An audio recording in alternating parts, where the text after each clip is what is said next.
kayo-kayo lang din naman pala ang magdedesisyon. Muro-muro lang din naman pala yung ginagawa natin dito. Alas 12:24, wala pa tayong pananghalian. Tapos, alas 9 ng gabi, alas 10 ng gabi. Pagkatapos, ilan lang din naman pala ang nag-uusap para makabuo ng desisyon. Si Secretary Recto ang pumirma na sa position paper tutol sa pagbaba ng VAT. Sinabi ko po, ito po ay sinabi sa akin, hindi lang po ni Chair, pati po ibang mga senior members ng House, nagsabi sa akin ito at ayoko na pong buksan itong lahat muli sa congressional hearing, pero nais ko lang linawin sa taong bayan na para tiyakin na aprubahan ng pagbaba ng VAT, dapat siguro dalhin natin ang ating mga panawagan sa mga tunay na nagdesisyon. We would like to clarify that the DBCC principals recommended to the President the suspension of LPG and kerosene, and yun po yung naging basis po ng desisyon ni Presidente. So, hindi naman po siguro labag sa batas kung ang kongresong ito ay hihingi ng minutes nung meeting ng DBCC.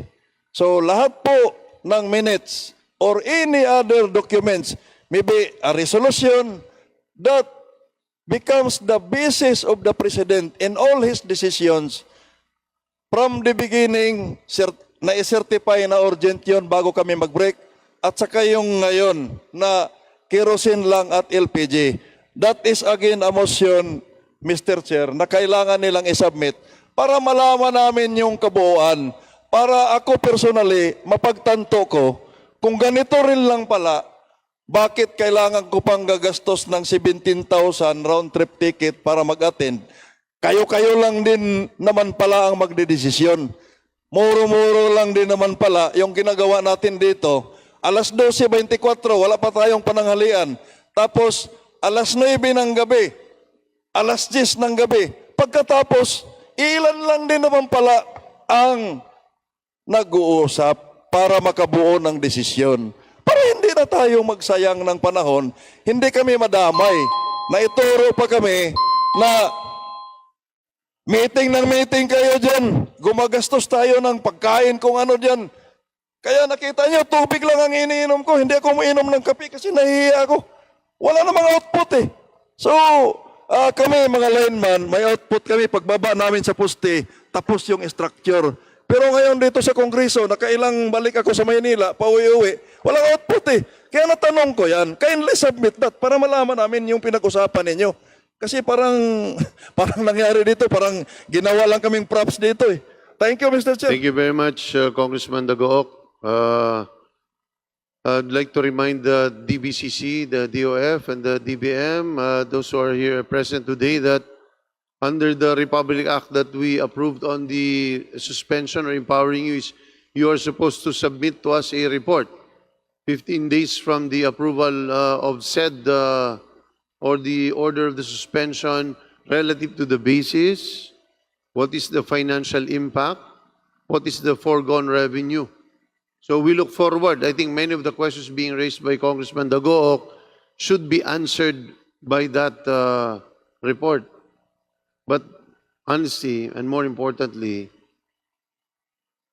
Congress feels like, there's a certain degree of disappointment or even deception, because we were of the distinct impression that the power was being sought very urgently and that we were also being hard-pressed because we were also seeing it among us, our constituents.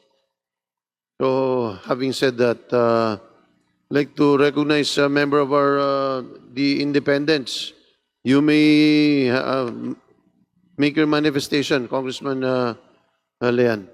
Maraming salamat po, Mr. Chair, at nangako po ako na hindi ako magtatanong ng tanong sa inyo.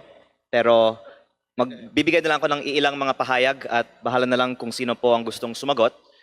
Unang-una, I second the motion of Congressman Dagook. I would like to thank also the other members of Congress, including Congressman Rufus, Congresswoman Revilla, Congressman Valeriano, and the others who have called for a lowering of the VAT. Hindi na natin kailangan pag-usapan pa kung kailangan pababain ang VAT.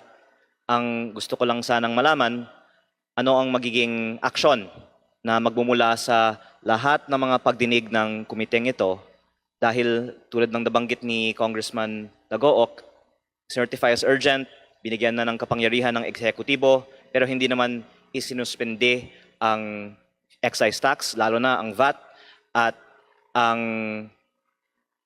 DOF ay nagpapahayag naman na ayaw nilang pababain ang VAT. Sinabi po ni Congressman Dagook na narinig din niya na si Secretary Recto ang humaharang sa pagbaba ng VAT. Wala naman nagtanggi sa inyo na si Secretary Recto ay tutol sa pagbaba ng VAT, pero nais kong bigyang diin na tayong lahat ay mga halal na opisyal dito sa Kongreso. Tayo po ay nasa demokrasya at may separation of powers at hindi po dapat porket may mga miyembro ng kabinete na humaharang sa pagboto sa isang bill na kailangan ng Kongreso sundan ang boses ng isang miyembro ng kabinete over ang boses ng sambayanang Pilipino. Narito din ang aking mga kababayan mula sa Batangas na kasama ko din sa paghihintay araw-araw para sa pag-aproba ng Kongreso ng pagbaba ng VAT. At tulad po ng sinabi ni Congressman Dagook, tila nagiging props lang tayo dito para ipakita na gumagawa ng aksyon ang Kongreso, pero para sa kaalaman ng publiko. Nakailang pagdidig na tayo dito, paulit-ulit lang ang mga rekomendasyon ng mga nagsasalita para pababain ang VAT. Ang mga miyembro ng Kongreso ay handa na bumoto para ibaba ang VAT. Pati ang ating butihing chairman ng Ways and Means Committee ay nagpahayag na sinusuportahan niya ang suspension ng VAT para sa petroleum products. Kaya gusto ko lang malaman kung sino man po ang pwedeng sumagot kung bakit hindi natin i-calendar na ang botohan para pababain ang VAT at kung meron man miyembro ng kabinete tulad ng nabanggit ni Congressman Dagook, narinig din niya, si Secretary Recto yun, na humaharang para pababain ang VAT, kung pwedeng lumabas sila at ipaliwanag nila sa sambayanang Pilipino bakit hindi natin pwedeng pagbigyan ang kahilingan, hindi lang ng mga nandito na kumakatawan para sa mga ordinaryong mamamayan, pero pati na rin ang boses ng mga kongresista na lahat sa mga nakausap ko ay sang-ayon sa pagbaba ng VAT. So ako po ay nag-manifest, hindi po ako nagtanong sa inyo, Mr. Chair, pero kung sakali may pwedeng sumagot sa aking katanungan, kailan natin pwedeng i-commit sa taong bayan na magkakaroon ng botohan para maaksyonan ang pagbaba ng VAT? Maraming salamat sa manifestation. Sandali, tahimik po muna tayo. Tahimik po muna ha, sa tamang panahon po. Maraming salamat at sumasang-ayon tayo sa mga mungkahi, hindi lang ni Kong Leandro, kundi ng ating iba't ibang mga kasama dito na humanap talaga ng tamang solusyon na tingin natin akma at kinakailangan ng ating mga mamamayan. So, hindi rin tayo papayag na tayo ay maging palamuti dahil pinakita na ng Kongreso at pinakita ni Speaker Bogie D na tayo ay magdidesisyon base sa kung anong tingin natin kinakailangan ng mamamayan despite and whatever the executive or the judiciary might say, we make decisions based on the mandate that is given to us individually by our respective districts and by the sectors that we represent. So that is the assurance of everybody who is here. Everyone here is mature enough to make that decision. So maraming salamat sa obserbasyon po na yon. Mr. Chair, Pwede na kung po kayo pwede pumalakpak. Mr. Chair, kami po ay pumapalakpak dahil akala namin ang ibig niyong sabihin magkakabotohan na at least by May 4 para sa pagbaba ng VAT. Hindi pwede magkabotohan ngayon kasi hindi naman tayo... Opo, sa May 4 po, This is a pagbalik sa briefing, di ba? Kongreso. So, aantayin natin yung consolidation ng lahat po nito. So, tiyak po tayo na yan po ay prioridad pagdating sa atin. Pero tulad ng kahit anong bagay, sisiguraduhin natin na hindi katulad ng pagpasa ng excise tax, magiging malinaw, may basihan, pakikinggan natin ang iba't ibang sektor para maging tama ang ating desisyon dito at hindi natin pagsisisihan because whatever decision may make should never be short-term but should always be long-term for our Pero people. kung maaari ko palang linawin, Mr. Chair, hindi na tayo magiging hostage sa position paper o sa rekomendasyon ng ehekutibo. kahit tutol ang kabinete sa pamumuno ni Secretary Recto, papaboran ng leadership ng House ang boto ng mayorya ng Kongreso na sumusuporta sa pagbaba ng VAT. Kaya maaasahan ng ating mga kababayan na pagbukas ng Kongreso muli sa May 4, pagbobotohan na natin ang pagbaba ng value added tax. Tama po ba, Mr. Chair? Maraming salamat po.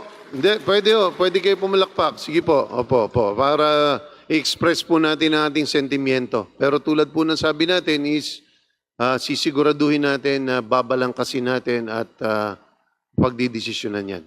So, maraming salamat, Congressman Leandro, sa iyong mungkahi at sa ating mga kasamang nandito ay magandang umaga po sa inyong lahat. Panghuli, Salamat Mr. Chair, po. nais ko lang sabihin na ayoko naman po kasi na maghintay po kami ng ilang linggo na walang mangyayari. Kaya kung maaari natin malaman sino ang kailangan kumbinsihin para tiyakin na maaaprubahan ang pagbaba ng VAT by May 4, yan po ay makakatulong. Hindi po ito personalan. Ito po ay lahat para lang maaprubahan ang panukalang makakatulong sa maraming Pilipino. Kaya sa pananaw ng iba sa atin dito din, si Secretary Recto ang pumirma na sa position paper tutol sa pagbaba ng VAT.